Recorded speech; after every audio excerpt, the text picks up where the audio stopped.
जय जगन्नाथ सांग मैंने गुड मॉर्निंग आज नुआ मिनी फ्रेश ब्लॉग को आपण मानक बहुत बहुत स्वागत।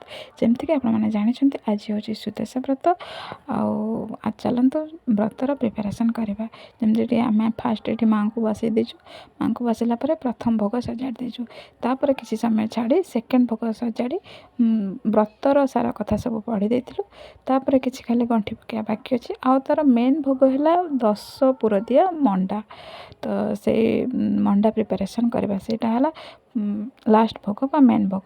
तो आम ये चाउल को कुटी देछि। तापर ये पुर तैयारी 10 पुर दे 10 प्रकार जिनस दे पुर भी बन देछि। आ मंडा पिठा बनइबार एटा मोर फास्ट चाउल रे मंडा पिठा बनइबार एटा मोर फास्ट मंडा पिठा। तो ये किसी नुआ एक्सपीरियंस भी मोर है। तापर ये मोर पूरा रेडी है। तापर ये चूना जंती देछि चाउल को कुटी थी जो चूना ये जंती देछि। तापर ताको चकटा चकटी करी खाली माँ को 10टा मंडा जेहेतु तैयारी हम फास्ट तो से सब आम आग प्रिपेरेसन कर देचु। तापर बाकी सब पिठा हेबो। ये आम भोग मंडा पिठा भोग लगे देचु। तापर है व्रत गंठी पकेबा माँ दश नाम धरी जमती कि व्रत आम ये गंठी पकईदेलु समस्ते मिसिकी।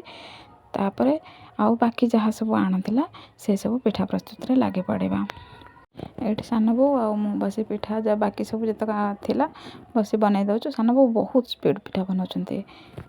ये आमर पिठा गढ़ा गढ़ी सब भी सरीगला। वीडियो जब भल लगे लाइक शेयर सब्सक्राइब करेंगे। रही जय जगन्नाथ।